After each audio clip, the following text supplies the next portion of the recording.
If you want to add muscle and get ripped in the most time efficient way, then it's all about the minimalist approach to training. And in this video, I'm going to show you exactly how to do it with workout sets, frequency, and all that jazz. So let's get into it.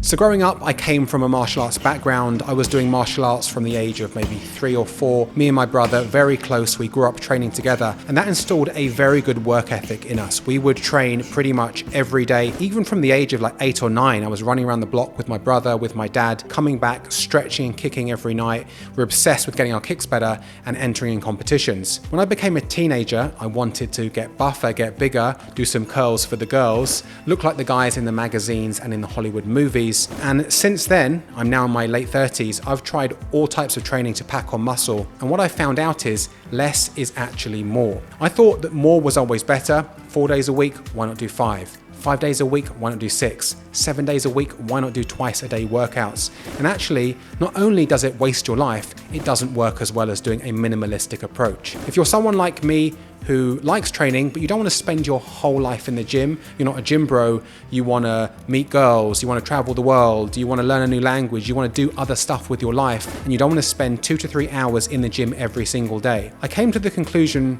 in the last couple of years that I don't want to spend even 4 days or even 3 days a week in the gym, and actually it's better to do less because you recover more and you grow more muscle and you have more time to do what you want to do. So I've been around the block, as I said, when it comes to training, and I've done everything you can imagine, including 7 days a week and yes, twice a day. And all that happened was I got sore, unmotivated, looked flat, my lift stopped going up, and I made zero progress. And the problem here is I wasn't giving my body enough time to recover. For example, you might go into the gym on a Monday, do a chest day, international chest day on a Monday, and you think, I'll rest Tuesday, I'll come back and do my back workout, my pull workout on a Wednesday. Here's the thing, when you work out hard, you tax your CNS, your central nervous system, and even if you go back to the gym a day later or 2 days later doing another muscle group, your body hasn't recovered properly. Because when you work out, think of this analogy. You dig a hole in the ground, and that hole is the damage you create in your muscles. For any new muscle growth to occur, that hole needs to be filled in.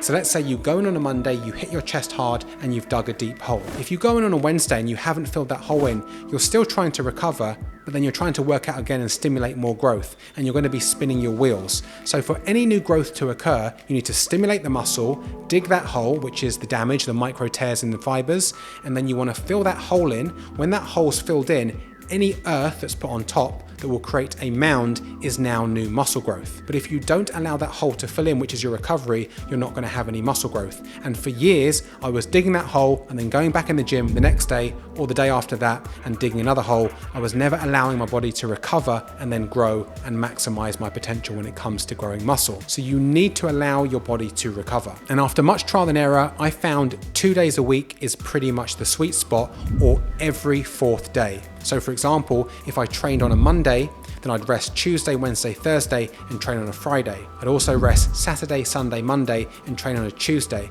So actually it's around 2 workouts a week, and some weeks it's only 1 workout per week. And that might sound like madness to my former self, or maybe yourself, who thinks more is more. You think 4 workouts a week, 5 workouts a week, God forbid, 6 workouts a week and 1 rest day. You're doing too much volume, you're digging that hole too deep, you're not allowing recovery, and then of course, you can't have the muscle growth on top of that.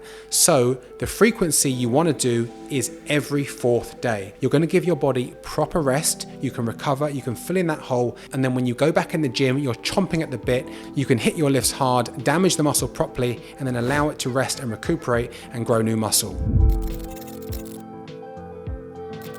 So when you're working out 2 times a week, you need to do 2 full body workouts. And at a minimum, they need to have 1 push, 1 pull and 1 leg exercise. But for me, I like to have 2 pushes, 2 pulls and then 1 leg exercise. So that's 5 exercises per workout. And this type of training was pioneered by Mike Mentzer. a bodybuilder back in the 1970s in the golden era of training, and also adopted later by Dorian Yates, a former Mr. Olympia, 6-time Mr. Olympia in the early 1990s. Now you may be thinking, okay, but they're not natural, they're cranked out of their tree on the juice, or they were cranked out of their tree on the juice, it's not going to work for me.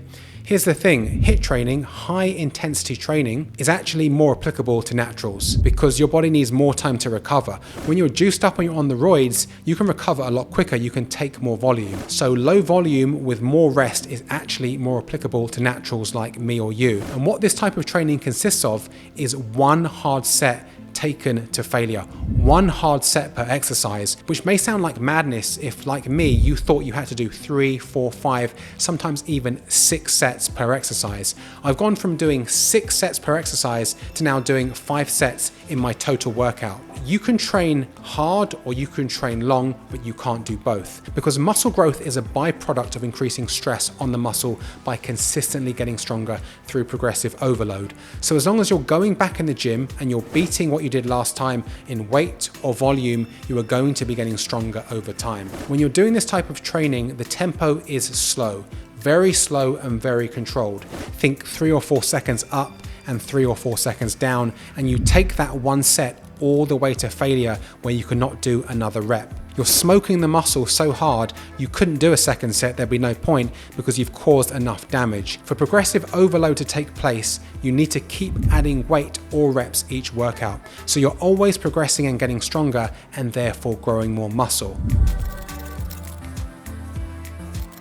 So day one looks like this. I get the party started with weighted chins. These are super hard, especially when doing weighted chin-ups under control with a very slow tempo. I'm aiming to get between 8 to 10 reps depending on what's going on. And again, these are really controlled and the negatives kill. And this is a full body workout. Like I am toasting my biceps, my forearms, my back. Your core muscles are getting it. I mean, even your legs are tensing up. So this is a full body workout, weighted chins. If you're not doing weighted chins, get on these. These are going to grow everything, especially your back and biceps. Number 2 on this workout is going to be the hammer strength chest press machine. I love this, man. I can load up on this 4 on the way up, 4 on the way down, and this just toasts my chest, my triceps, and my shoulders. Exercise number 3 is the classic barbell curl. Curls for the girls, super simple. Stand straight, tense the core, squeeze the butt, and 4 on the way up, 4 on the way down, squeeze at the top, and I'm growing my biceps bigger every month with these compared to doing multiple bicep exercises that I used to do and never really get anywhere. Next up is the hammer strength shoulder press machine, and like the chest press variation, I love this. I can smoke my shoulders and triceps with one set, very slow tempo, 4 on the way up, 4 on the way down, and it's much safer than doing heavy dumbbells. And the last exercise of day 1 is the Bulgarian split squat, and this is just one set again taken to absolute failure. Heavy dumbbells either side, and I'll take this to around 12 to 15 reps, and I'm screaming by the end of this one, and I can feel it for days after. My legs hurt more after this one set than doing 2 leg days a week where I was doing multiple leg exercises. So please go figure. Day 2 consists of weighted dips. The best exercise you can do for your chest, shoulders and triceps. Weighted dips, slow and controlled, aiming to get around 8 to 10 reps and take this all the way to the smokehouse and smoke my upper body. Again, it's a full body exercise. Like I said, shoulders, chest, triceps, your core's getting smoked too. Even your glutes, you're squeezing those to keep everything stable. So weighted dips, if you're not doing these, get on these. Number 2 for the day is a lat pull down, a close grip lat pull down, and super controlled, 4 down, 4 up. Not only does this smash my lats and my biceps, but my forearms are falling off by the end of this one. Exercise number 3 is the chest press machine. Again, like the hammer strength one, I like this. I find it safer than doing dumbbells, especially when you're taking it all the way to muscular failure. And the chest press machine, slow and controlled, 4 up, 4 down. Love this one. Feel it so much the next couple of days afterwards. The seated row. This one is great, slow and controlled again, 4 in, 4 out, and really I can feel my traps pinching together, really getting those shoulder blades back together, and I can feel it in my biceps too. So a nice pull exercise. And last on the list for day 2 is a seated hamstring curl, and you guessed it, slow and controlled and taken to complete muscular failure. And this really hits the hammies hard and gets me walking funny and sitting down on the loo kind of funky for a few days post smoking of these bad boys. So to sum up the minimalistic approach and do HIIT training properly, you're going to do 2 full body workouts twice a week or every 4th day.